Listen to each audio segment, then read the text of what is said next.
first and foremost, we always find we're amazed by the similarities as we travel around the world, as opposed to the differences. I mean, obviously there are cultural differences which people focus on, but actually, you know, we all have the same hopes and dreams. We all, you know, have families, and we all have a working ethos which we're really keen to convey. The journal, along with our partners at Tech Mahindra, have worked closely to create a program keeping their business goals and objectives in mind.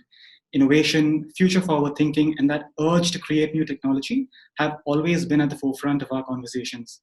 With our understanding of our clients' target market and audiences, we then bring these conversations in front of our leadership.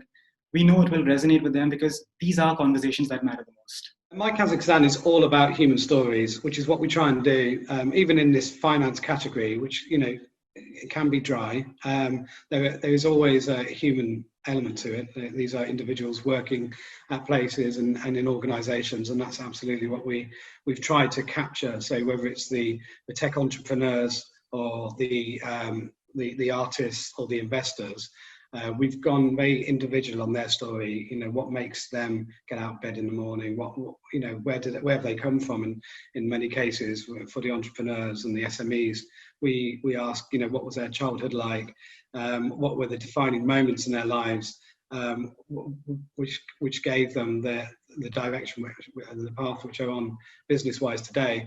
And these are, you know, stories which are inherent in any culture, actually. And so we don't really see it as, okay, let's create an international story. We see it more of a case of let's catch a really interesting story which will resonate with our community. First of all, it's about the customer, our target group. And we have a lot of insights, market research data available across all the countries in the world.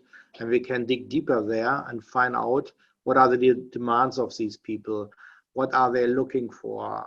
How do they think about politics, social development, what they prefer regarding certain products in cars, body styles, and also what kind of media they are using, how they often they are on television, what is their most preferred TV show, and so on and so on.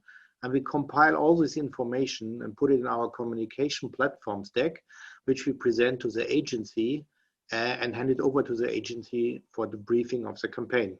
I completely mirror what Gilbert was just talking about. One thing that's always really important is identifying the type of universal appeal, to be honest, because hooking your advertising into a universal emotion or relevance really helps you connect to quite a broad audience. And as we know, the Volkswagen is a very large brand, and we need to be talking to very big groups of people. And the campaign specifically had this great sense of accessibility behind it. It really got people feeling excited and eager towards what the ID3 was actually going to bring to the world of e-mobility. And of course, as Gilbert just touched upon, you know, then understanding how you explore that through the ever-changing media landscape is particularly exciting and fun for us. The whole purpose of the campaign was to be able to tell the story of Kazakhstan as a land of opportunities for business. And that story resonates by itself. But what we needed to do was show them that the AIFC is one of those places where people are energetic, people are ambitious, they're very qualified.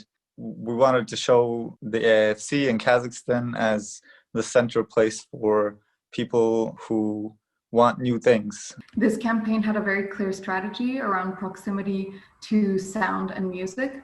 And in out of home, as an example, this meant that we could really get specific about our selection of locations.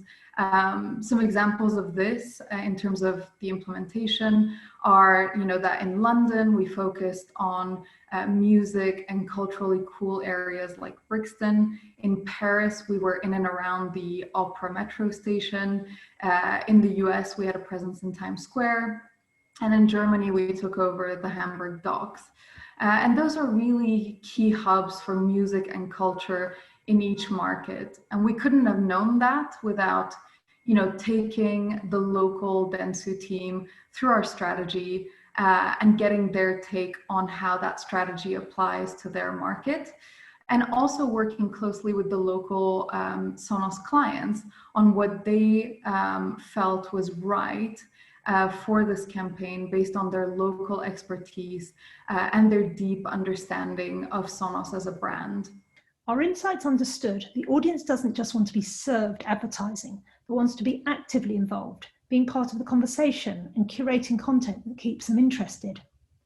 We also wanted to find a media partner that had both a global reach, but understood the local audiences, talents, and stories that needed to be told. We had a central strategic and creative solution around telling stories no one else was telling, playing it wrong by focusing on the outliers rather than the superstars. But the local activations were as unique as the stories they told, tapping into local content to involve and infuse, bringing our stories and the game to life. Some great examples of this included using talent unique to market, such as a story on Ben Yedder in France that yielded fantastic view and engagement metrics since he was such a well-known figure locally, and also the story about Copa Libertadores that not only resonated amazingly well in its home of Latin America, but also in other markets too, due to many people being interested in this unique football competition.